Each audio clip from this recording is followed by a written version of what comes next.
Vale. Bueno, pues muchas gracias a todos y a todas por venir esta tarde a celebrar el Día Internacional de la Corrección de Textos del año 2025 con la Unión de Correctores. Para este evento, pues tenemos el enorme placer de presentaros a Julio G. Montañés, ¿vale? Un historiador, un gallego, nacido en Ferrol en 1962, licenciado en Geografía e Historia por la Universidad de Santiago, con las especialidades de Historia del Arte Antiguo y Medieval y Museología. Se doctoró cum laude en el año 2002 con una tesis interdisciplinar en la que analizaba las relaciones entre el teatro y las artes plásticas en la Edad Media peninsular. El título era Drama e iconografía en el arte medieval peninsular, siglos XI al XV. Y desde entonces ha orientado su labor investigadora no solo hacia el terreno del arte, sino también hacia el teatro, los espectáculos y el folclore relacionado con ellos. Cosas muy interesantes como máscaras, gigantes, cabezudos, representaciones de moros y cristianos, etc.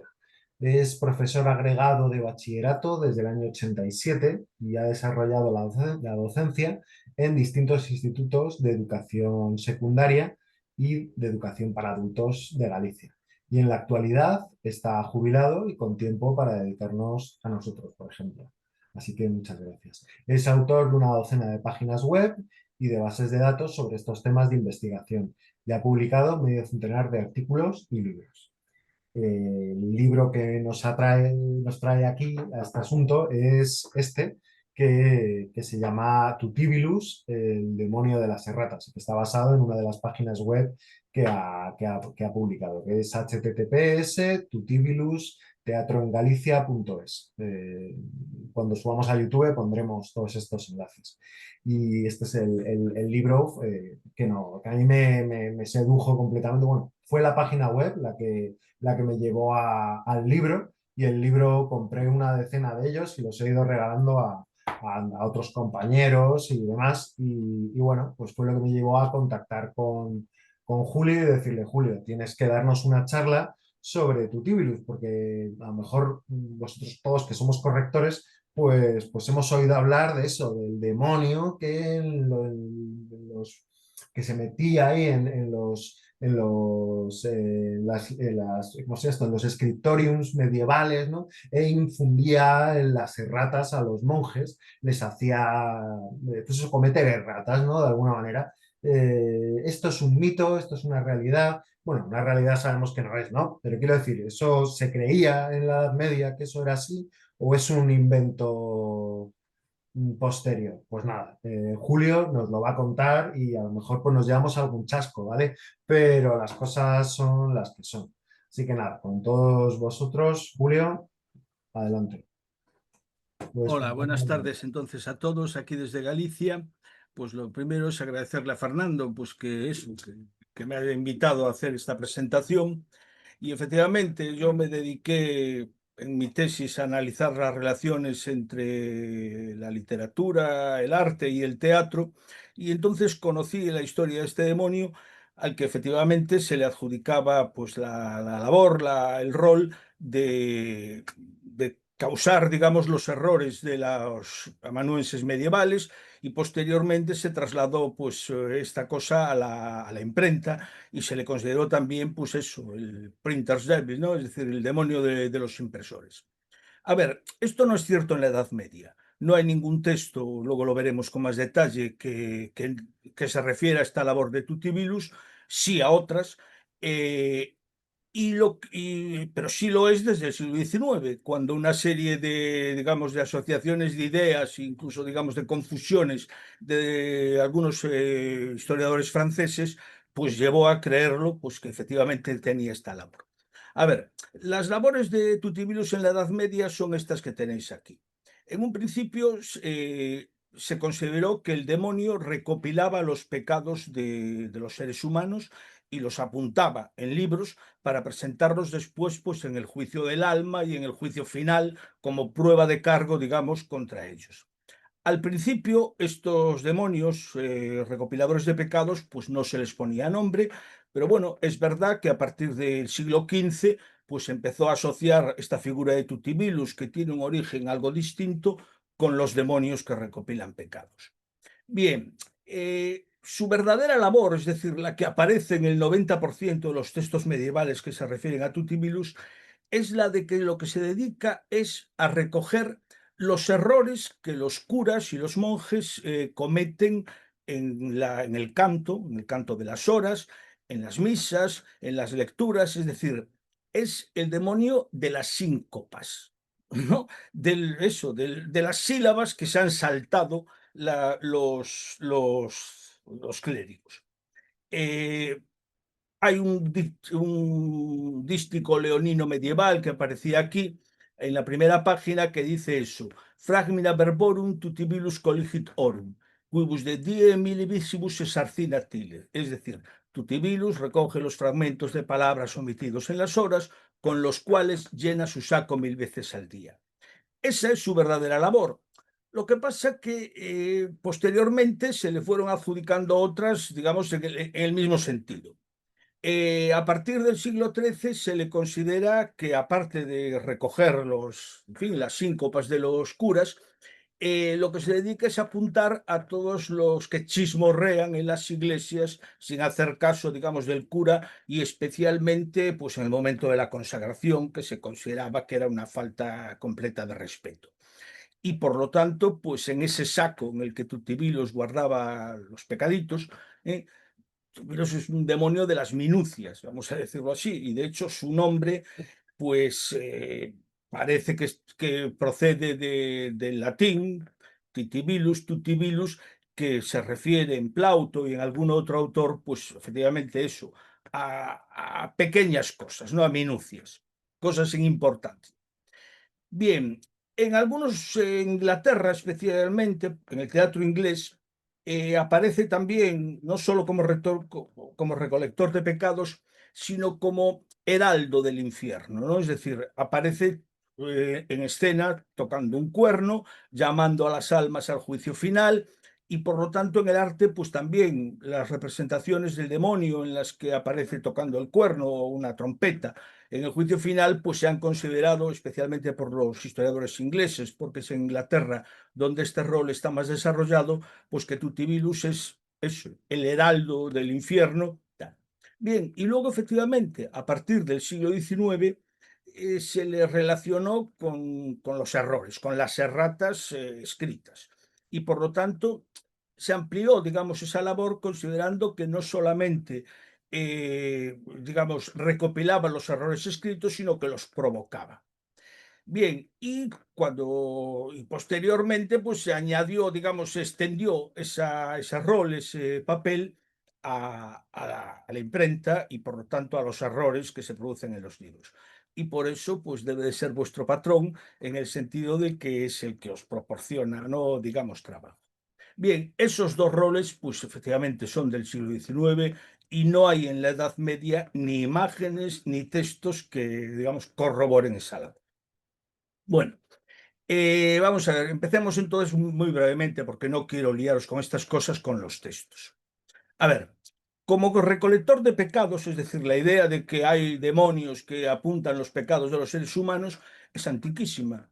En el Apocalipsis, en el de San Juan, el que digamos consideramos canónico y está en la Biblia, pues se habla de unos libros de la vida, así de una manera genérica, pero hay un Apocalipsis apócrifo, el Apocalipsis de Sofonías, pero que es también de la misma época, digamos, que los evangelios, en el que ahí sí que ya se habla de un libro de pecados y de un libro de buenas obras, y de que el demonio te presentará, digamos, en el juicio tus buenas y tus malas obras, tal. Lo mismo hace, eso es en el 70 después de Cristo, es decir, en los primeros tiempos del cristianismo. Posteriormente, Proclo de Constantinopla, en un sermón famoso anterior al concilio de Nicea y tal, vuelve a insistir en lo mismo. Beda, el venerable Beda irlandés, en el siglo VIII repite la misma historia. La leyenda dorada, donde está, digamos, en fin, el libro básico de la geografía medieval, vuelve a insistir en el asunto. Y aunque estos textos primeros no nombran a Tutibilus, pues a partir de 1450, un predicador francés, Pierre Marin, sí que dice que ese demonio que recopila los pecados es Tutibilus. Bien, en cuanto a su labor como recopilador de errores, de síncopas y de omisiones en el canto de las horas, pues los primeros textos son de finales del siglo XII, pero hablan, lo veis ahí, escriben defectus horarum daemon ineptus, es decir, hablan de un demonio en general, sin referirse a él. Algún texto un poco posterior dice que ese demonio es Rex Pluto, es decir, el rey Plutón, un demonio también un poco genéricamente, pero a partir de 1200, 1230 aparece el nombre Tutibilus, con centenares de variantes, porque si era demonio de los errores en las palabras, pues parece que hizo honor, digamos, a su rol, ya que en los textos medievales se le llama Tutibilus, Titibilus, Titifulus, Tutebulus, Tibil, Tibinus, es decir, hay miles de variantes siempre con el titu como comienzo. Bien, ahí tenéis un anónimo inglés, tal, y la primera vez que con seguridad aparece su nombre es una obra de un francés, Guillermo d'Auvergne, de Universo, y ahí es donde por primera vez tenemos que hay un demonio al que le dicen que se llama Tutivirus y que se dedica a recoger, ¿no?, las minucias y los errores que se en los salmos y tal.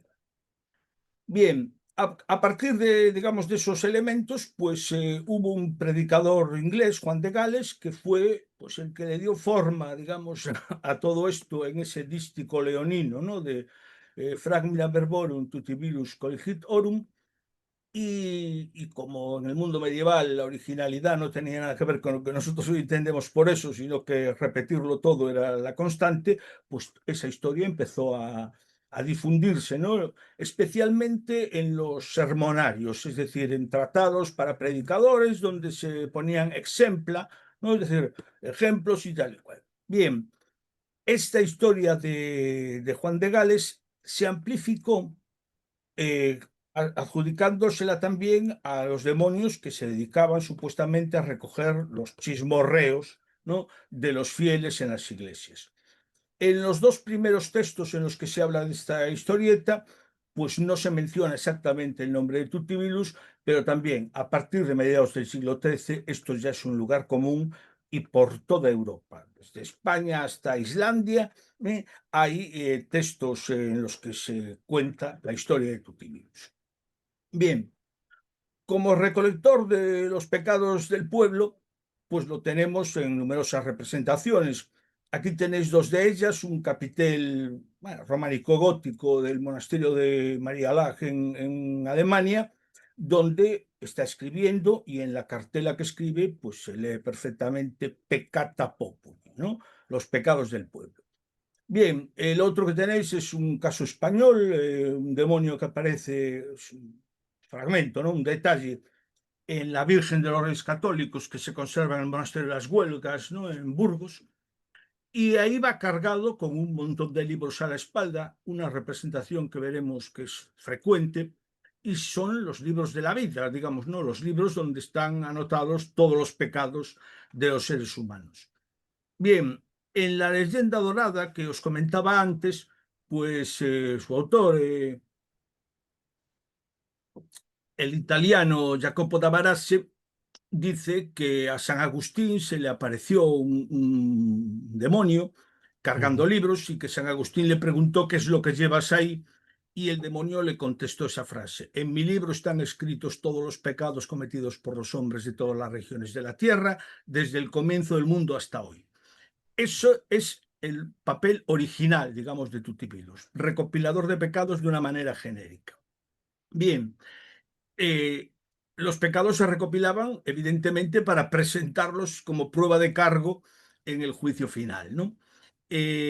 Aquí tenéis, bueno, tres o cuatro casos de juicios finales bizantinos, europeos y tal, donde los demonios se presentan en el juicio llevando a la espalda su carga de pecados, en unos casos en rollos de pergaminos, a veces en sacos, ese mosaico de italiano, ¿no? De Torsello, eh, o bien en el juicio del alma, es decir, en el juicio particular, que según, ¿no?, la Iglesia, pues cada ser humano tendrá antes de que llegue la revisión, digamos, en segunda instancia, en el juicio final. Ahí os he puesto un caso mexicano, ¿no? De Guanajuato.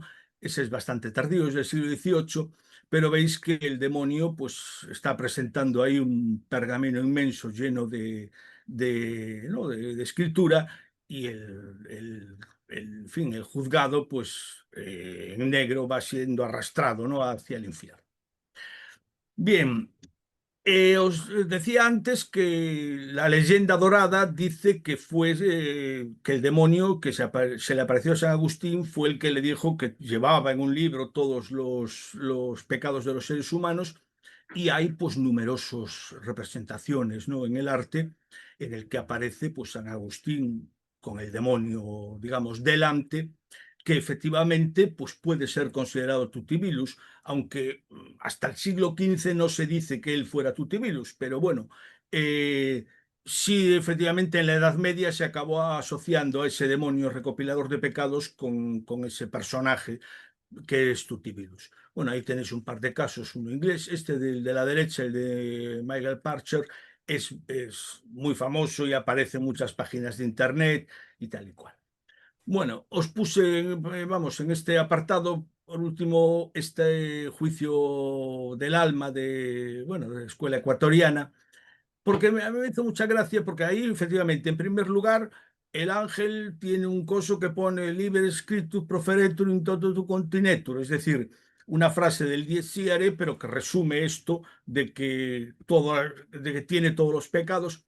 Y luego el ángel y el demonio presentan sus obras buenas y sus obras malas, el demonio con un pergamino mucho más grande, pero haciendo trampas porque veis que tiene un interlineado triple para que la cosa abulte más, una especie de engaño celestial para ver si... aquí esto es un detalle, arriba está Dios Padre, ¿no?, y las cortes celestiales para ver si los engaña. Bien, su principal labor ya os dije que es la de ser notario de clérigos negligentes y despistados. Y eso explica que aparezca habitualmente en las sillerías de coro, porque era ahí donde ¿no?, los canónigos de las catedrales o los monjes cometían los errores medio dormidos, ¿no?, en los maitines, saltándose, pues eso, las sílabas y tal. Eh, Francisco Rico, y no, creo que no lo tengo aquí, pero sí está en mi página web, hizo un poema muy bonito que es así una paráfrasis de medieval, y dice eso: eh, pues las sílabas traigo y los vocablos que llevan que roban en sus rezos los abates, se los roban a Dios los botarates, y por eso los denunciamos los diablos. Bien, estos demonios escritores que están situados, pues eso, en las misericordias de las sillerías de coro, en los pomos de los sitiales, pues son un recordatorio, digamos, para los monjes de que si no pronuncian correctamente todos los cantos, pues el demonio está ahí para apuntarlo y acusarlos después, ¿no?, el día del juicio. Bueno, ahí tenéis un caso español, el de Plasencia, que probablemente es el mejor tutibilus, digamos, claro y rotundo que tenemos en España, y un paralelo en la sillería de Kalkar en Alemania. Bien, realmente Tutibilus es más que demonio de las erratas, es de los lapsus linguae o de las peccata linguae, ¿no?, es decir, de los errores que al menos en la Edad Media, de los errores que se cometen en el habla. Y de nuevo, pues lo encontramos en el mismo rol, pues en otras sillerías de coro, los casos son abundantísimos. Ahí os he puesto una española, una misericordia de la Catedral de Sevilla de finales del siglo XV, y una alemana, esa desaparecida en un bombardeo en la Segunda Guerra Mundial, pero que se conserva pues fotografías, ¿no? Bien, eh, esa labor como recopilador de errores en el canto, pues explica que aparezca también en muchos libros de coro. En este caso es un poquito tardío, es del siglo XVI, pero os lo he puesto porque aquí el demonio, esto es una partitura de uno de los, ¿no? de los cantos de los salmos, y el demonio pues aparece con una pizarra en el que ya tiene escrito el encabezamiento, digamos, del informe y pone Odi nonas, es decir, hoy en las nonas. Y está dispuesto a apuntar pues todos los errores que van a cometer los monjes cuando vayan a cantar, ¿no? El canto de las... Bien, eh, Tutivirus aparece, os digo, en el arte por toda Europa. Es un fenómeno, no digo que sean abundantísimos, yo solo he catalogado 300 y pico casos, que no son muchos, pero sí los hay por todas partes. Este demonio, por ejemplo, de la iglesia de Rorby en Dinamarca, tiene, bueno, la cosa especial de que está escribiendo y el libro está escrito, esto está en una bóveda, claro, y lo que escribe está al revés, digamos, para que se pueda leer desde abajo. Y en danés antiguo dice, tú olvidas, yo preservo. Ese es yo digo, es la labor principal de Tutibilus, recopilar los errores, ¿no? En el campo. Bien, eh, lo hace tanto para los curas, digamos, para los clérigos, como para el pueblo. Este otro también muy famoso y muy difundido en Internet de la Catedral de Roskilde, pues tiene una cartela que veis que dice escribo tardantes et vana loquendo vagantes. Es decir, que no solo apunta a los que llegan tarde a la iglesia, sino a los que, en fin, pasan el tiempo hablando vanidades. Bueno, la cuestión del saco. A ver, en ese dístico leonino que os comenté al principio y que se repite con pequeñas variantes en casi toda la literatura medieval, se dice que Tutibilus guarda los pecados en un saco. Sin embargo, en el arte hay pocos casos de saco. El más famoso es este que veis aquí a la izquierda, un relieve inglés en es decir, un remate de un banco de iglesia del siglo XVI, y ahí efectivamente Tutibilus aparece, digamos, con todos los rasgos. Está escribiendo, aparece una T en la filacteria, quizá es su nombre, bueno, y sí lleva el saco a la espalda, el pergamino enrollado, tiene el tintero, es decir, en fin, es un Tutibilus con todas las de la ley. Sacos no aparecen muchos más, pero posteriormente es frecuente que aparezca llevando un esportillo, ¿no? Un cesto a la espalda, cargado de libros y bueno, que es un poco la evolución de ese saco que mencionan los textos medievales. Ahí tenéis un grabado alemán en el que además aparece su nombre, con lo cual no hay duda de quién se trata. Y veis, antes lo comentábamos, antes de empezar la presentación, que ahí en ese caso Tutibilus, bueno, aparte de tener un aspecto pues de sátiro clásico, pues lleva una muleta, porque en muchos textos se consideró que Tutibilus era el primer demonio que había caído del cielo, ¿no? En la rebelión de Lucifer, y que los demás le habían caído encima y lo habían dejado medio cojo.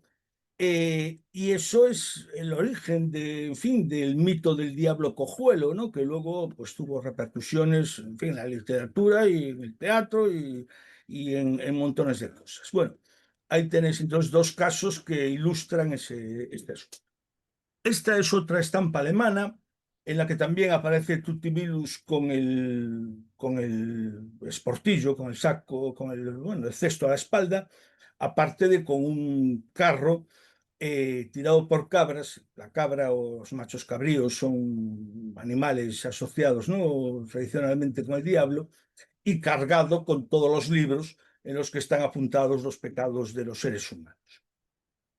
Bueno, aquí tenemos otros dos casos más de un tutibilus o, bueno, un demonio con un saco a la espalda en el grabado de la parte superior, y en el de abajo, que ya nos va a introducir con el siguiente rol de tutibilus, que es el de recolector de chismorreos, pues veis que está, pues efectivamente, un demonio atendiendo a los chismorreos de las mujeres, escribiendo, y detrás viene otro cargando pecados y cojo. En este caso ya no solo es que lleve muletas, sino que le falta una pierna, vamos. ¿Qué pasó aquí? Bueno, los chismorreos en las iglesias. Vamos a ver. La Edad Media pues fue evidentemente una época misógina y por lo tanto siempre se les atribuyó a las mujeres pues en fin el pecado, vamos a decirlo así, de la maledicencia y del cotilleo. De modo que son muy frecuentes las representaciones artísticas en las que aparecen pues eso, mujeres que están cotilleando y normalmente un demonio detrás de ellas que digamos las empuja, ¿no? Las incita al cotilleo y otro al lado que lo que se dedica es a apuntarlo. Bien, normalmente los textos hablan de que uno es Tutibilus y el otro Ruffin o Berich, otro de los demonios, digamos, escritores, porque, a ver, algo que, digamos, que explica o que está el origen de todas estas historias es la idea de que existe una burocracia infernal. Y que del mismo modo que hay una burocracia, digamos, terrena y otra celestial, los demonios son gramáticos, son ilustrados, saben leer, escribir, apuntan todo en libros y les gusta la escritura. Eh, la escritura siempre fue, evidentemente, y sobre todo en las sociedades antiguas, un instrumento de dominio. Desde los egipcios y los mesopotámicos, escribir y ser capaz de preservar las cosas, pues da poder. Y los demonios son poderosos, menos que Dios, pero son poderosos. Y por eso son escritores.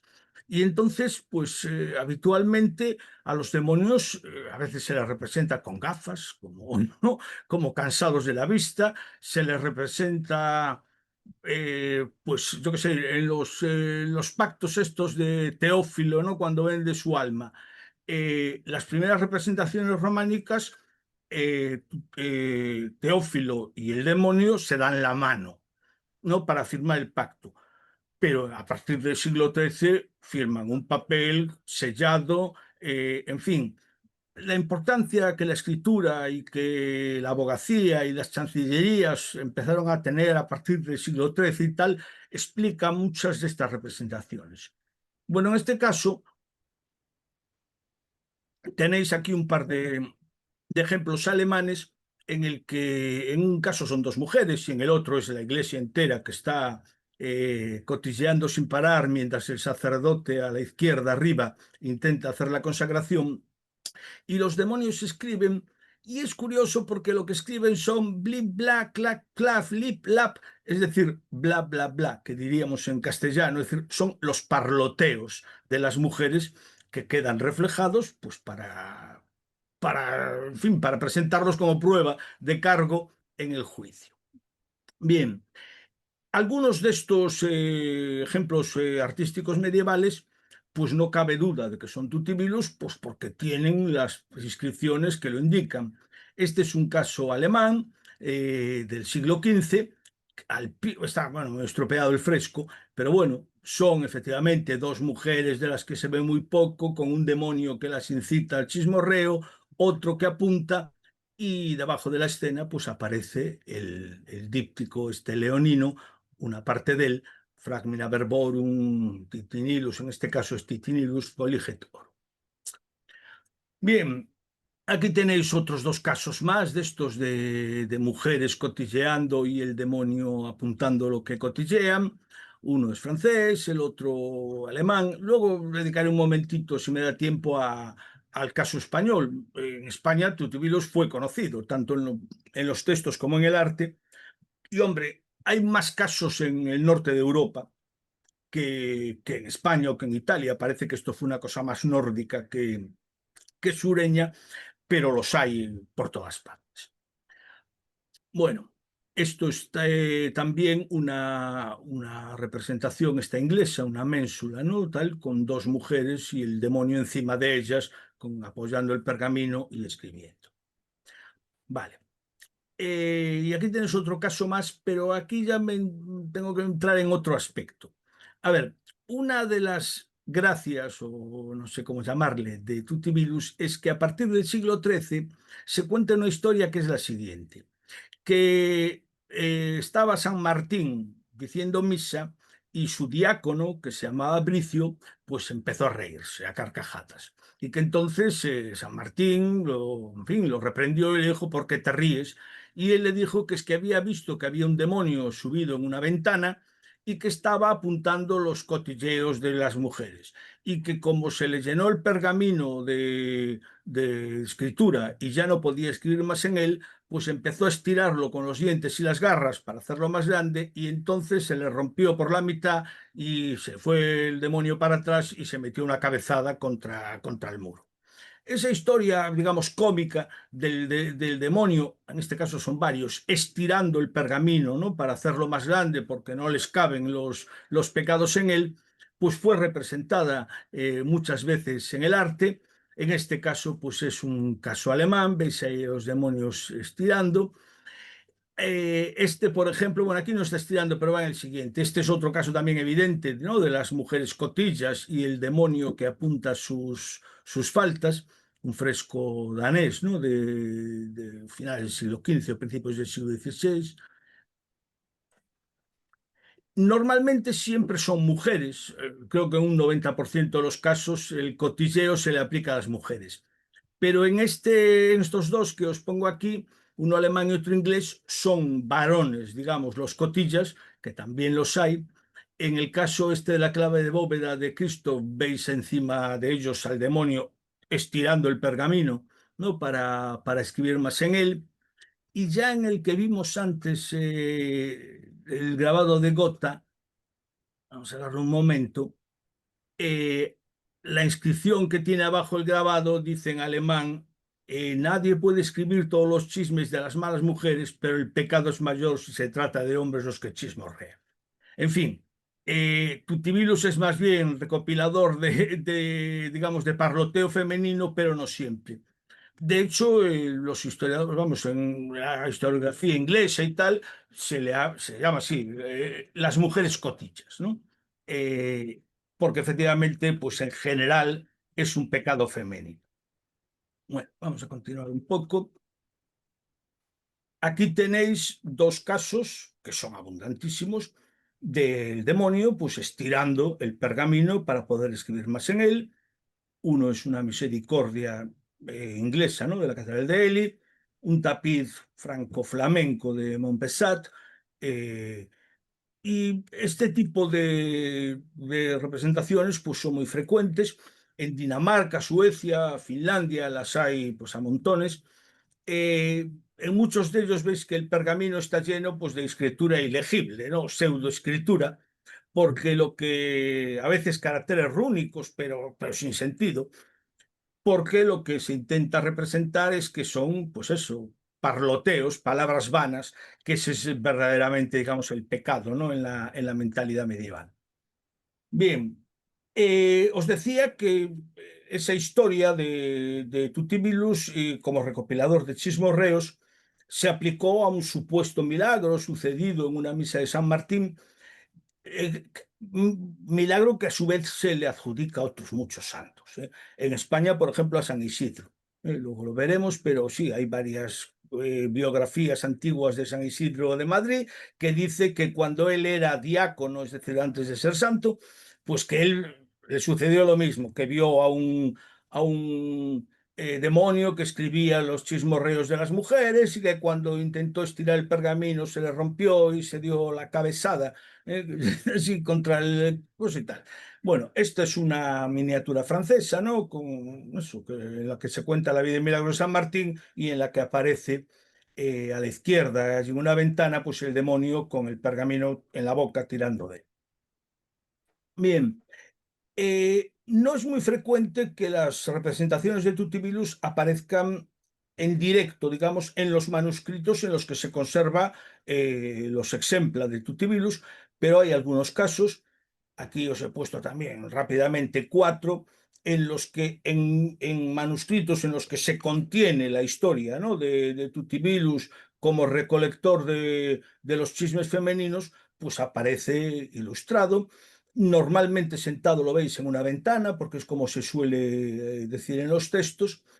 Y curiosamente, aunque el origen de todo esto, desde luego, no es español, pero hay un montón de textos europeos en los que se dice que ese milagro y esa historia sucedió en Toledo. ¿Sí? Desde la Marius Saga en Islandia hasta las traducciones francesas, ¿no? Del Speculum Historiale de Vicente de Bobby, hablan de un diable tuletane, de la cité de Toulet, del subdiacre Toledán, porque digamos, ubicaron esta historia en España. Pues no lo sé. Yo creo que supongo que es que en el sur puede pasar de todo. Es decir, o sea, siempre es más fácil colar una de estas diciendo que pasó allí en España, ¿no? Que, que ya se sabe que allí puede suceder cualquier cosa, ¿no? Entonces, realmente yo creo que este es el origen, porque realmente esta no es una historia española y cuando llega a España es un poco de segunda mano, como luego veremos. Pero desde el siglo XII hay textos en los que la historia esta se sitúa en la Catedral de Toledo o en la ciudad de Toledo de una manera genérica. Vamos allá. Bueno, vamos a ver entonces. Que Tutibilus recopila pecados, que Tutibilus recopila las síncopas en las horas y que Tutibilus se dedica a los chismorreos, eso no le cabe duda a nadie. Ahora viene lo siguiente, ¿no? Y es la idea de que se dedicaba a recopilar los errores de los amanuenses y a mayores a instigarlos, a encargarse de producirlos. Bien, esto ya os dije que no es cierto. No es cierto en la Edad Media. O sea, yo he recopilado 160 y no sé cuántos textos que hablan de Tutibilus y ninguno cuenta semejante cosa. Es más, ni siquiera la historiografía, es decir, los primeros estudiosos ingleses del teatro inglés, ¿no? Donde aparece Tutibilus, nunca dicen que se dedicara a esto. Arthur Graff en su Historia del Diablo y tal, no dice nada de eso. Todo esto, la primera vez que aparece tal cosa es en ese texto que veis arriba, de un inglés, perdón, de un francés, Jacques de Corsal, que dice, la superstición se inventó un demonio tal que metía en sacos las sílabas olvidadas tal o en las copias de textos, de libros. Esta frase, aunque parezca mentira, fue la que dio lugar a todo lo demás. A su vez, este señor o sea, digamos, es una confusión de ideas de Victor Leclerc, ¿no? Un historiador de la literatura francesa, que en 1865 publicó una historia literaria de Francia que fue muy influyente, y no es que Leclerc se equivoque. Él cuenta la historia de Tutibilus, normal, y luego cuenta una historia de otro francés que dice que un monje que, bueno, era un pecaminoso, pero que se salvó porque en el día del juicio resulta que había escrito una letra más en favor de Dios de las que sumaban todos los textos que los demonios tenían contra él. Y de esa asociación de ideas y tal surgió el asunto. Y luego fue Anatole France en el prólogo de la vida de Juana de Arco, en el que puso ya por escrito que había un demonio que se dedicaba a provocar los errores ¿no? en las copias y tal. Bien, eh, en los textos no hay nada más. Ahora, partiendo de la idea preconcebida de que Tutivilo se dedicaba a confundir a los amanuenses, pues hubo quien se afanó, digamos, en encontrar imágenes en las que supuestamente eso sucedía, pero ninguna es verdadera. A ver, el caso más antiguo que aparece en muchos, ¿no? En muchos, en fin, textos, incluso en la bibliografía académica, porque y yo reconozco que en mi tesis, por ejemplo, acepté esto de que Tutibilus era un confundidor de escribas, porque lo decía todo el mundo y me lo creí. Y hasta que me puse, digamos, a buscar las fuentes, pues me lo creí. Bien, esa miniatura de la ciudad de Dios, bueno, un manuscrito medieval, que procede de la Catedral de San Vito de Praga, pues efectivamente está San Agustín con una G, ¿no? Y la G pues tiene una serie de demonios y uno de ellos pues le muerde, digamos, el libro. A ver, eso se ha presentado como una idea de que es el demonio, tal. Yo no veo tal cosa. En primer lugar, ese tipo de drolleries, ¿no? En las iniciales los sé en el mundo medieval los que quiera. Aquí no tengo más, pero vamos, en mi base de datos podéis encontrar paralelos para esto que nada tienen que ver. Y en todo caso, es San Agustín, y a San Agustín se le apareció el demonio, como vimos antes, diciéndole que él llevaba todos los pecados de la humanidad. podría haber una relación ahí remota, digamos, en la mente del copista de que, bueno, de como San Agustín tenía esa cosa con el demonio y tal, pero vamos, yo creo que pretender que esto es Tutibilus confundiendo a San Agustín es que no tiene la menor base. El otro que tenéis a la derecha, ese aparece en todas las páginas web, en la Wikipedia, en todas partes, como un caso evidente de que hay un escritor y el demonio está delante confundiendo. Pero no es cierto, no es cierto. Eso lo que representa es a San Bernardo, al cual también, según una leyenda, un día se le apareció un demonio, él estaba copiando los salmos y el demonio, después de interrogarlo, le dijo, hay un salmo que si lo recitas todos los días, nunca vas a condenarte. Y ese salmo es el que está ahí escrito, Illumina oculos meos, el 118, y lo pone arriba, Septen versus Santi Bernardi. Es decir, esto no es ningún demonio confundiendo a un santo, sino un demonio, digamos, revelándole a un santo un secreto, digamos, para la salvación. Esa leyenda se le atribuye en numerosos textos, tanto a San Bernardo de Claraval, ¿no? Al fundador del Cister, como a un santo francés homónimo, San Bernardo de Menton, y hay otros muchos casos en los que efectivamente aparece San Bernardo con el demonio y el demonio lo que le está señalando en un libro es lo que tiene que recitar todos los días si quiere salvarse. No lo está confundiendo ni está pretendiendo, digamos, provocar sus errores. Bien, lo mismo sucede con numerosísimas representaciones que hay de San Juan en Patmos, en la isla de Patmos, escribiendo el Apocalipsis. Entonces, San Juan está escribiendo, el águila que tiene es su símbolo, ¿no? Como evangelista, y aparece un demonio a un lado que lo que hace es con un, bueno, con un bichero, con un arpón ganchudo, le intenta robar el calamarium y el tintero, es decir, quitarle los útiles de escritura, no para confundirlo, sino para impedirle escribir el Apocalipsis, para que no pueda dar las claves, digamos, según la Iglesia, en el Apocalipsis están las claves del fin del mundo, ¿no? Bien, este en concreto del Bosco, el demonio este que aparece a la derecha de la escena, ese demonio, eso, escorpión, pues aparece también en numerosas páginas web como un caso claro tal. No hay tal historia. Es más, hay casos en los que el demonio, en este que veis a la izquierda, en vez de robarle los útiles de escritura, lo que hace es vaciarle el tintero, ¿sabes? Para dejarlo sin tinta y que no pueda seguir.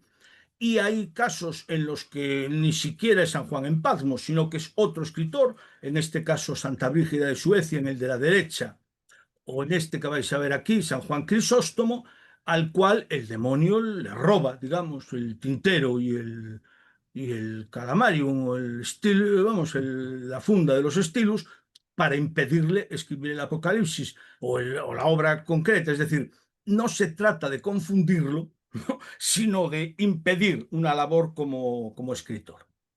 Bien, eh, hay también un par de casos, hay alguno más, pero bueno, aquí os he puesto un par de ellos en los que aparecen, pues eso, monjes que están escribiendo o leyendo y que el demonio se le aparece. En el caso este de la derecha del Memorial de la Virtud, veis que le coloca como una especie de lazos en el suelo, pero es el demonio de la filosofía. Es decir, en la Iglesia siempre tuvo la cosa de que Aristóteles era, en fin, era cojonudo y todo esto, pero que claro, esto de los silogismos te pueden llevar en los racionamientos a cosas muy peligrosas, ¿no?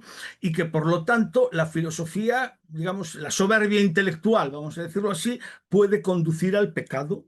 Y que por lo tanto hay que estar, digamos, en fin, alerta frente a las acechanzas del demonio.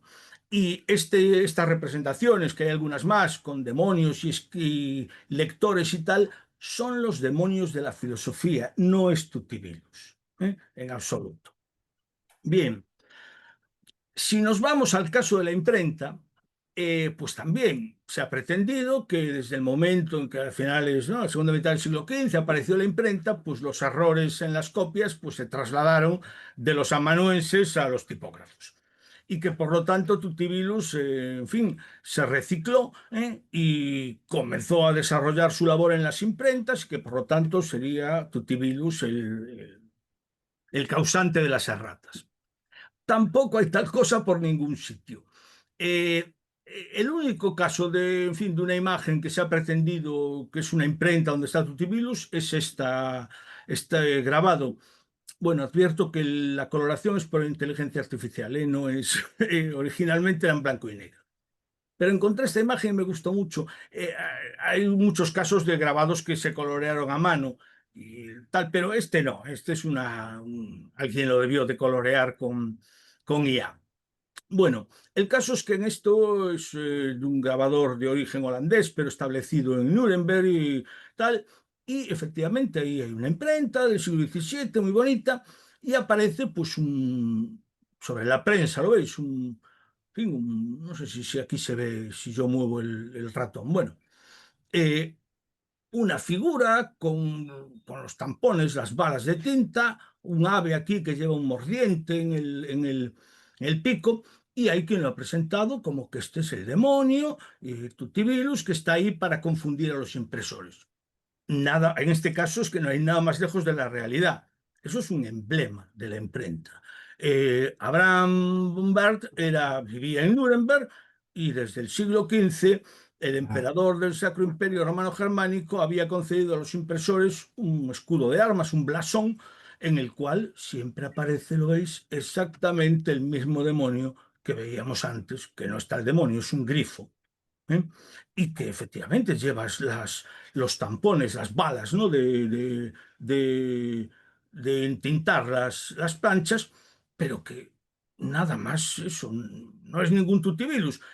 Bart era un impresor y quiso poner aquí, pues, en fin, no sé cómo deciros, mi trabajo es un trabajo noble que ha sido ennoblecido, ¿no? Por el emperador. Bien, sí es cierto que en Inglaterra hay una serie de representaciones de demonios asociados con la imprenta. Eh, Está documentado que efectivamente en el siglo XIX a los aprendices de la imprenta, o sea, a los que trabajaban, pues eso, de aprendices, les llamaban los printers devils, ¿no? Pero eso era porque trabajaban con tinta, fundían ¿no? los tipos cuando estaban gastados y por lo tanto cada vez que salían de trabajar iban negros como demonios. Y aparte, muchos de ellos eran casi analfabetos, componían las páginas mirando el original, pero sin saber lo que ponían allí, ¿no? qué tipos ponían. Y por lo tanto cometían efectivamente errores sin cuento. Cuando se habla de los demonios de la imprenta, son estos, son los aprendices, no tal. Pero esa asociación llevó a que efectivamente, a ver, el demonio este de York, el de la izquierda, está en la fachada de la casa donde se imprimió el primer periódico de la ciudad de York. Y entonces es el demonio de la imprenta de York. Pero parece que es anterior a que ahí estuviera la imprenta. Es decir, eso era una casa donde posteriormente entonces, fue la sede de la imprenta tal. Pero luego después eso fue copiado en la imprenta del gobierno de Australia en Brisbane. Efectivamente, hay dos demonios, uno a cada lado, digamos, del frontispicio de la fachada, ahí solo os puse uno, donde pues, se copió ese demonio de York y se le convirtió pues, en el demonio de la imprenta. Sí lo es. En Escocia, ¿no? Los estudiantes de la escuela de impresión tal tenían como, digamos, como insignia en sus bufandas y tal y cual, pues un demonio de la imprenta. Entonces, sí existen los demonios de la imprenta, pero desde el siglo XIX, no desde la Edad Media. Bueno, eh, solo hay un texto en el cual se le atribuye, no es un texto medieval, es de 1561, pero bueno, vale, valdría, digamos, para esto, es el único ejemplo que hay en el que se le atribuye al demonio los errores en una impresión. No a Tutibilus, a Satanás, de una manera genérica, pero sí al demonio. Es el único y es un caso un poco especial. Digo especial porque, a ver, en esta impresión, es una impresión, pues eso, la anatomía de la misa la había escrito Antonio de Ade en italiano y luego se tradujo al latín y la imprimieron. Y la impresión fue catastrófica porque efectivamente en 172 páginas de texto hubo que añadir 15 páginas de fe de ratas. Y el editor, el Bergerius este, que por cierto ni siquiera es un caso, digamos, católico, porque este señor había sido obispo católico, pero con la reforma protestante se pasó al protestantismo, tuvo que exiliarse de Italia y refugiarse en Augsburgo, tal y cual. Bien, y efectivamente él escribió una introducción a la fe de ratas diciendo que Satanás maldito sea y diciendo dos cosas, que Satanás había estropeado el manuscrito para que no se pudiera leer, ¿no? El original, y que además había escarallado la impresión. Bien, efectivamente, este es, yo, si alguien conoce otro, algún día que me lo diga, es el único texto de esta época en el que se le atribuyen los errores de imprenta al demonio. No exactamente a Tutibilus, pero sí al demonio. Bien, y por último, Tutibilus en España. Os decía que efectivamente Tutibilus fue conocido en la península, ya hemos visto dos o tres casos, ¿no? De tal. Y en los textos, pues también tenemos un primer texto catalán de Raimundo de Peñafort, muy temprano, porque es de 1240, 1250, con el dístico este leonino, con la variante Rex Pluto, es decir, no pone la palabra Tutibilus. La palabra Tutibilus aparece en una recopilación de ejemplos catalana de 1400, 1410. Es una traducción en realidad del alfabeto narración de Arnoldo de Rieja. Los textos de Beda son conocidos también en textos catalanes. En el libro de los ejemplos de Clemente Sánchez Bercial aparece sin mencionar el nombre, es decir, la historia en sí del demonio, ¿no? De la misa de San Martín. En la Calioperria de Juan de Vergara también aparece el nombre, en ese caso Tutibilus, y en dos o tres biografías de San Isidro, pues también se menciona ese milagro, el de la misa de San Martín y su diácono San Bricio, pero adaptándolo, digamos, al caso español y sosteniendo que por el contrario, pues fue San Isidro, ¿no? El que lo hizo. Y en cuanto a las imágenes, pues también existen 15 o 20 casos de demonios, al menos escritores. Ahí, por ejemplo, arriba a la derecha es de la portada de Carrión de los Condes, de la iglesia de Santa María, eso es de principios del siglo XII. El de abajo de la izquierda es de San Esteban de Ribas de Miño, en Galicia, es un poquito más tardío, 1200, 1210. El de abajo a la derecha, que parece llevar un saco colgado detrás, pues es de bueno, de un manuscrito de las epístolas de San Pablo. Eh, Está en España, pero quizá sea francés, bueno, en todo caso. Y el otro es de la Catedral de Santo Domingo de la Calzada. Bueno, bien, todo eso prueba pues que efectivamente la cosa tal. Antes Fernando presentó mi libro y yo os lo voy a poner, pero para demostrar como buen gallego que aunque no crean las meigas, sabe las sainas. Porque cuando se imprimió el libro este mío, resulta que la primera edición, eh, Infantes, el Víctor Infantes, ¿no? El editor decidió eliminarla porque Tutibilus eliminó su nombre del lomo del libro.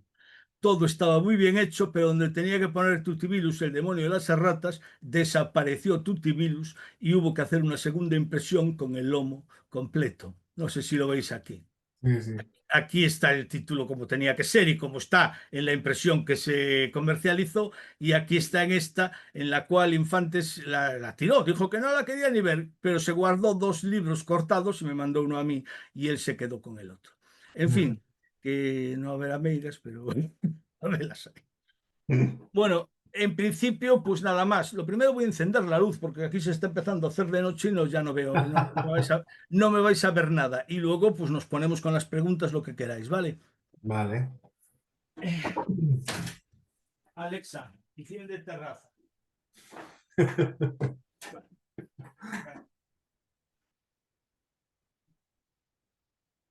Bueno, pues vosotros me diréis. Pues nada, si quieres dejar de compartir y así lo Sí, recuperamos. podemos dejar de compartir esto. Vamos a ver cómo es. Eh,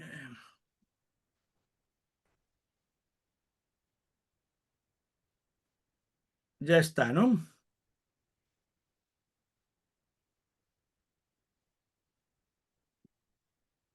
No, todavía estás, pero bueno, no pasa nada. A ver, Eh, grabando. Aquí me dice que está grabando, pero sí, compartir. Vamos a ver. Está pesadito, no sé por qué.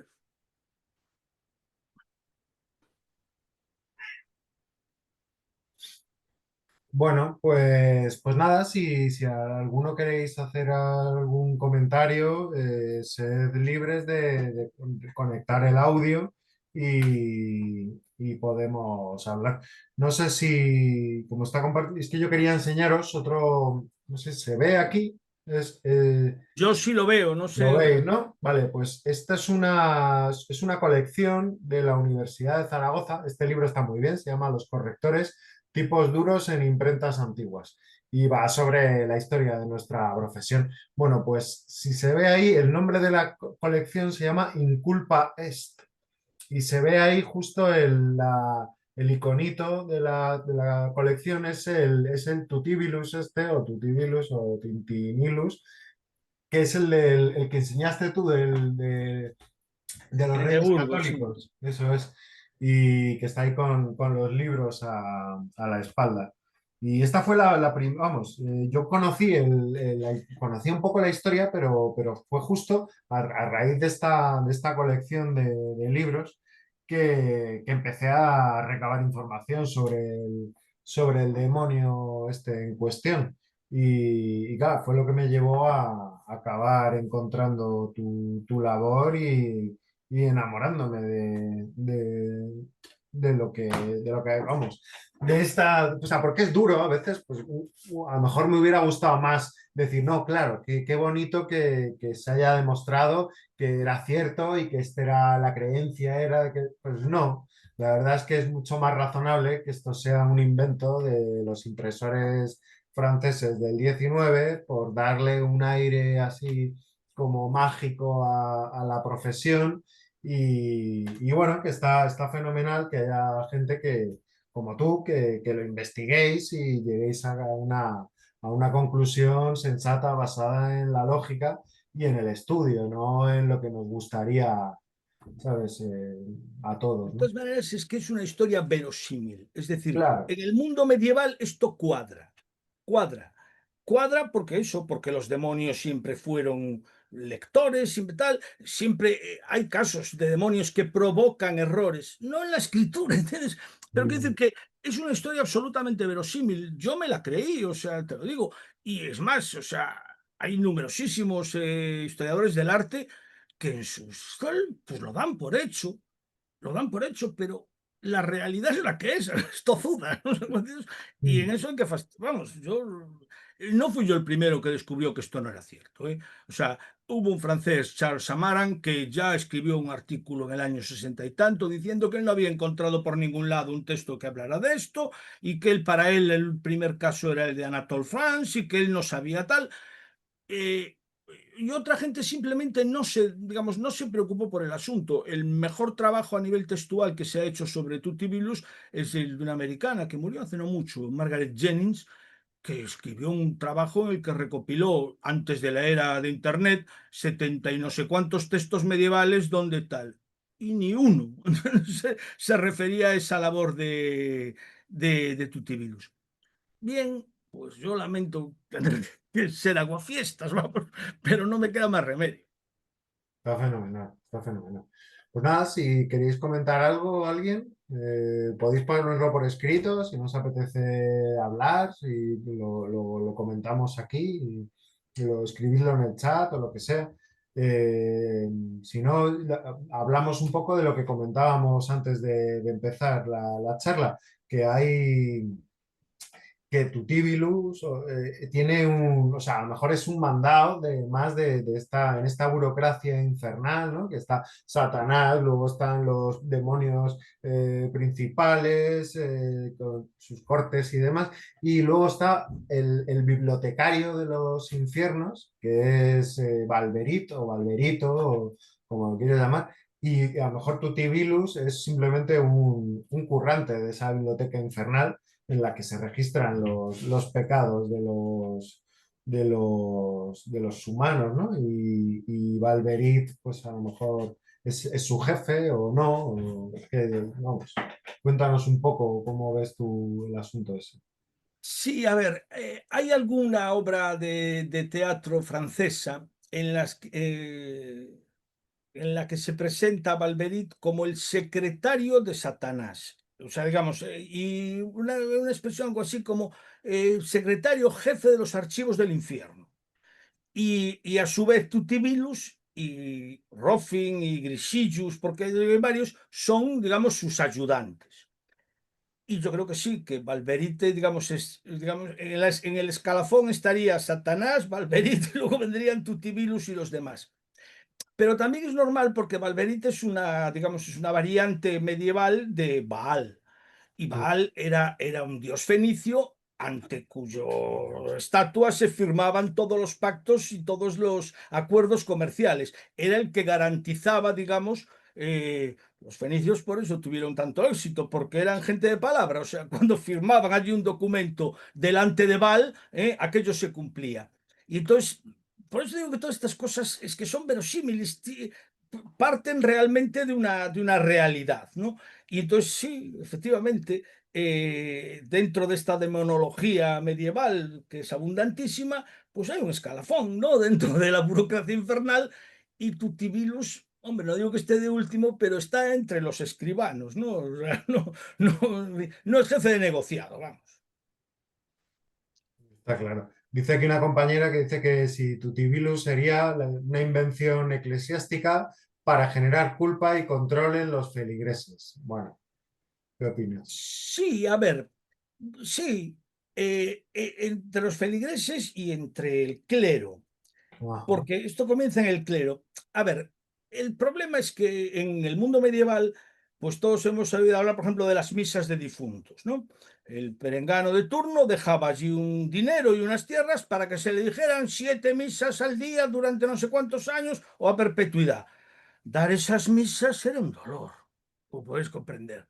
Y entonces daban lo que se llamaba las misas secas. Ni se hacía consagración, ni se hacía nada, y se hacía un bla, bla, bla, sí, y en 3 minutos habías dado 12 misas. Y hombre, eso había que, digamos, que corregirlo de alguna manera. Del mismo modo pasaba ¿no? Con el canto este de las horas. Los monjes medievales se levantaban 4 veces en la noche a cantar, ¿eh? Y de la plena tal, y con un frío de la porra, y se levantaban de la cama, tenían que ir allí a la sillería de coro y ponerse a cantar las nonas y no sé qué. Y bueno, balbuceaban en vez de cantar y leer lo que tenían que leer.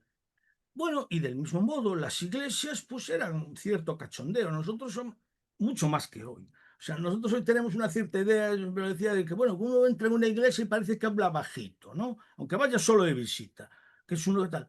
Pero en el mundo medieval las iglesias eran el único lugar cubierto que había en una ciudad. Se reunían allí para todo.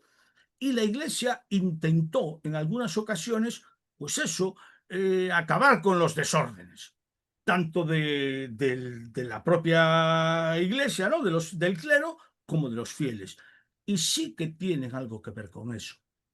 A ver, por ejemplo, en Bretaña hay un montón de casos en iglesias bretonas de estas rurales y tal, de la representación de las babagas, ¿no? De las mujeres cotillas y coincide exactamente con una serie de disposiciones de los obispos de Rennes intentando conseguir que la gente estuviera calladilla, al menos mientras se hacía la consagración. Es decir, que, oye, bueno, que hables un poco, ¿no? Al entrar en la iglesia y tal, pero oye, cuando se está haciendo la elevación y tal, por lo menos que la gente esté callada.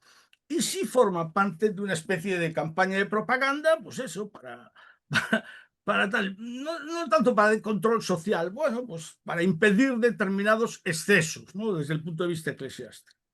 entiendo. Beatriz, tenías levantada la mano antes. Sí, aunque bueno, ahora con esto que ha respondido Julio me ha resuelto. O sea, para mí la duda era que si hay tan pocos ejemplos de este demonio, tanto escrito como en dibujos o en... eh, ¿cómo se hacía esta transmisión de esta información? O sea, ¿cómo puede ser que se hablara de esto en España, pero luego también en Alemania y luego también en Inglaterra? Porque, claro, no se viajaba como antes. ¿Esto eran que los sacerdotes iban y contaban esto? ¿O esto era algo que se expandió en un momento? ¿O no se sabe? Igual es una pregunta un poco estúpida, ¿eh? Pero me causa curiosidad cómo era una transmisión oral al final, pero no lo sé, me causa curiosidad. No, a ver, se viajaba mucho más de lo que pensamos en la Edad Media, de verdad que sí. Y además, la transmisión es oral a veces, pero es escrita. Es decir, los libros circulaban de un lado a otro. Los monjes iban, pues eso, te mandaban a estudiar no sé cuánto a París y allí copiaban libros. Y está demostrado, desde el siglo XII cómo se transmitía todo eso. A ver, yo soy gallego.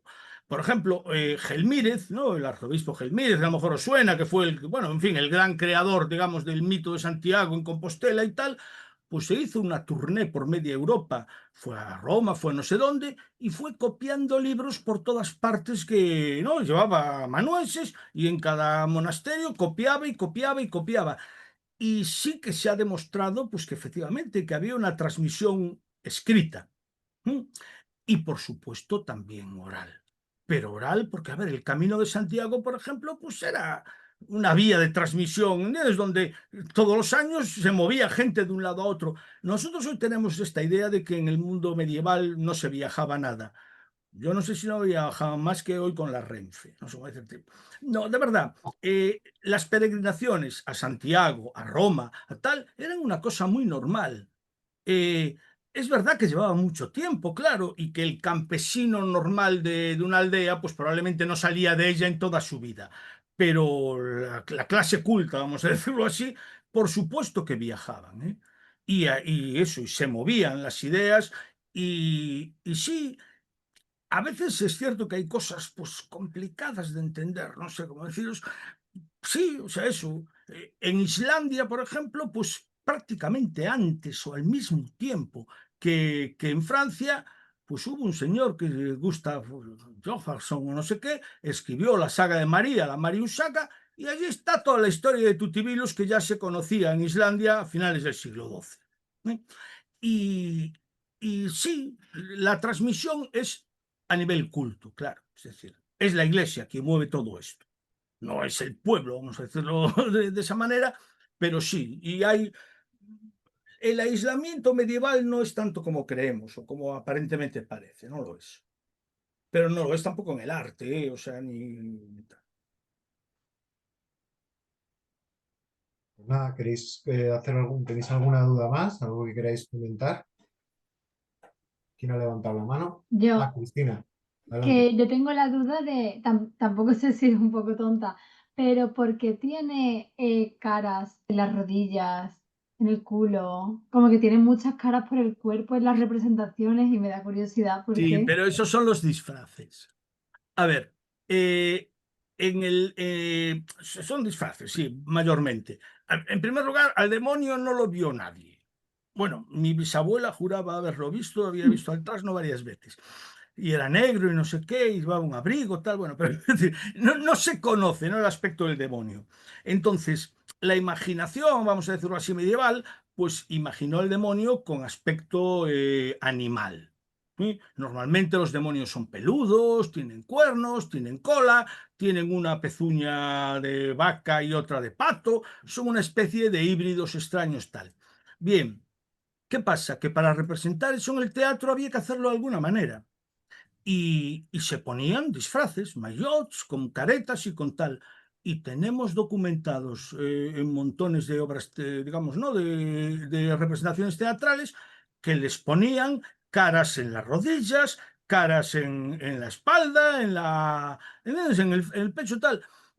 Tiene que ver con las representaciones teatrales y con la manera, digamos, con la que la Edad Media imaginó a los demonios como seres, pues eso, fuera de la lógica de los seres humanos y híbridos, ¿no?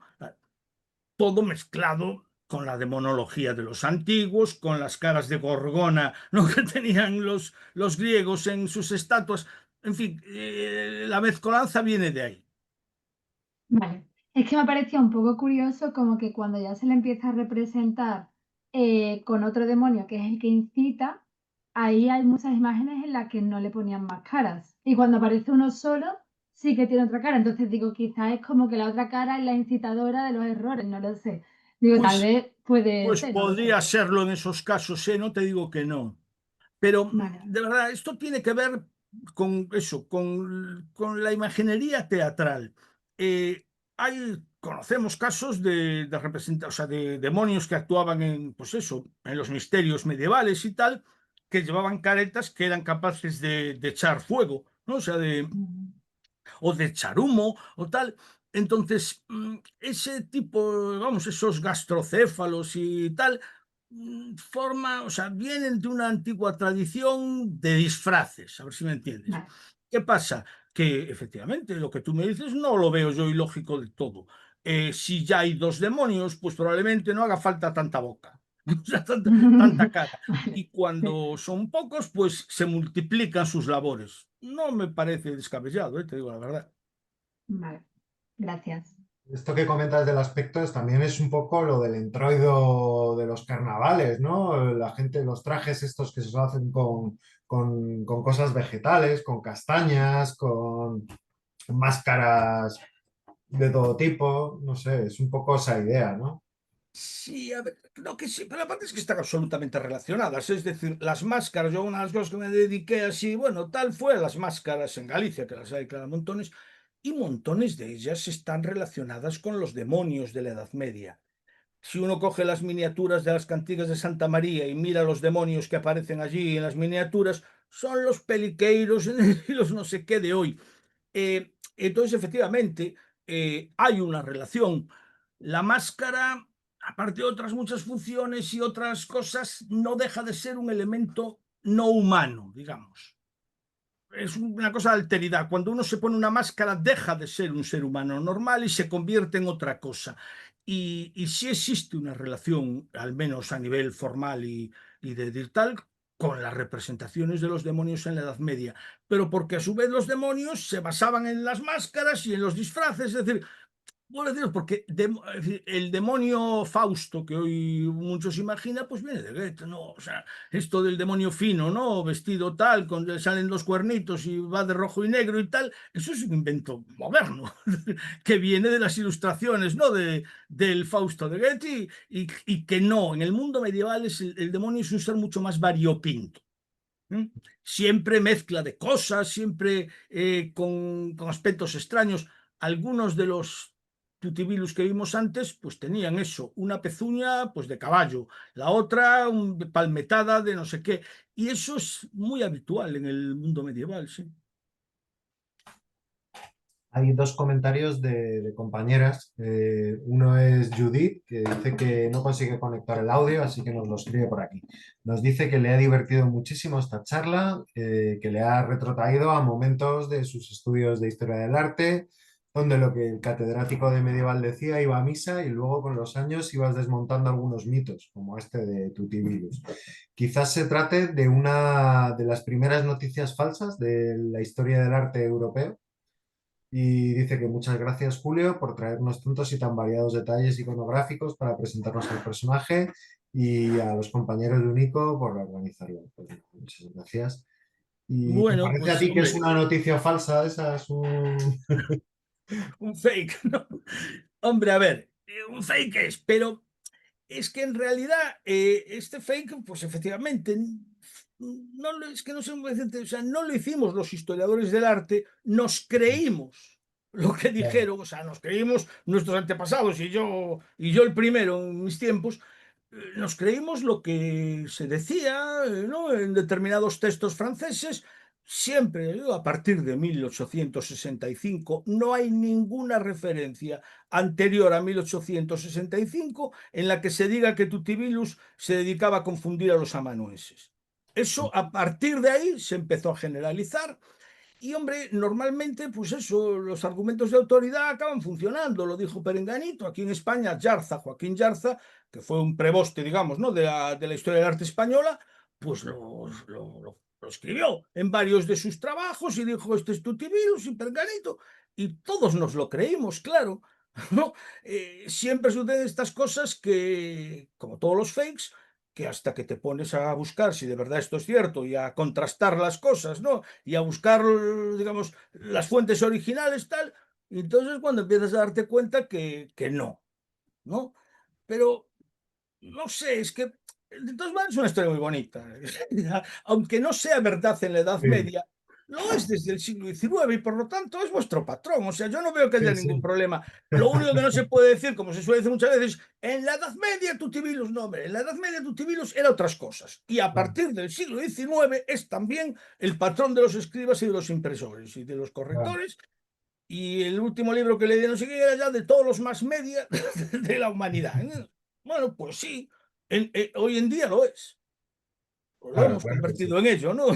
Sí, sí, por supuesto, por supuesto. Sí, las cosas van cambiando, o sea, nunca te bañas en el mismo río. Y Sí, bueno, pero me más refiero, por ejemplo, el tutibilus sin culpa est. Esa Mm, frase no existe en ningún texto medieval. claro, Es un claro, invento, ¿entiendes? un invento, pero Actual queda para, precioso ahí, queda precioso efectivamente, ahí, ¿sabes? para corroborar tal. Pero no hay un texto medieval donde diga tutibilus sin culpa est. No lo hay. Claro, Ni demonium grammatica erram, no sé qué. O sea, hay toda una serie de tal que eso sí, las pone uno en una página web, el siguiente la repite, el siguiente la repite y bueno, empiezan a rodar, ¿no? Como, como una bola y ya está. y sí, eso en internet, o sea, si eso se da ya en la prensa, en lo escrito, en los libros y con los años, tal, en las páginas web, dices dos tonterías en una página web y acto seguido ya está por todas partes. Y Sí, no te digo ahora lo que va a pasar con la inteligencia artificial. ya, Eh, Hay un montones de casos de supuestos tutibilus modernos, de gente claro, que hizo un dibujito, ¿no? De tutibilus tal. Bien, muchos efectivamente, oye, no se presentan como falsificaciones, aunque muchos a su vez pues están inspirados en miniaturas medievales, tal, pero bueno, son creaciones actuales. ya, Pero es que últimamente he empezado a ver algunas hechas por inteligencia artificial que me cuesta a mí, ¿eh? O sea, que el claro. otro día vi una y dije yo, ¿de dónde salió esto? No, no puede ser. Y efectivamente no podía ser, porque era una mezcla de cosas del siglo XVIII, o sea, pero quedaba preciosa. O sea, no, no os Claro. la quiero ni poner. No vaya a ser que alguno se anime a seguir haciendo. No, me refiero que efectivamente cada vez va a ser más difícil distinguir la realidad de la ficción. Sí, Eso va a sí, ser así. en fin. Bueno, además comentarios de compañeras que dicen que te agradecen tu simpatía, tus conocimientos y la forma amena en la que nos los has expuesto y que muchas gracias a nosotros por darte la oportunidad de contarnos toda esta historia y nada, que muchas gracias, Julio, Gracias a vosotros también, yo por haber encantado. sido tan majete y haberte estado dispuesto desde el minuto uno, porque es que, Julio, llevamos tú y yo hablando por correo electrónico desde hace 3 años, ¿eh? O sea, Tres parecerá, o cuatro, yo creo que sí, sí, sí. porque es que hubo una noche de los libros que era como de cosas de personajes de terror, ¿no? Y yo pensé, joder, ¿por qué no invitamos a Julio a que nos dé una charla ahí vamos a una librería y que nos cuente la historia del demonio de las erratas? Un personaje relacionado con la corrección que dé miedo, pues no sé, me parecía que era muy adecuado. Pero al final se optó por otra cosa, luego no podía ser, queríamos hacerlo presencial, pero presencial tenía que ser al final, que era así, lo que como nos fuimos a hacer a Granada el Encuentro Nacional de Correctores de Sí, octubre me del año acuerdo, ya te pasado, dije que a Granada, que claro, me quedaba Granada muy a no, desmano y que tal. claro, entonces pues nada, lo hemos ido tal y al final fue como, mira, como sea, lo tenemos que hacer para el día de la corrección siguiente y bueno, pues ya está.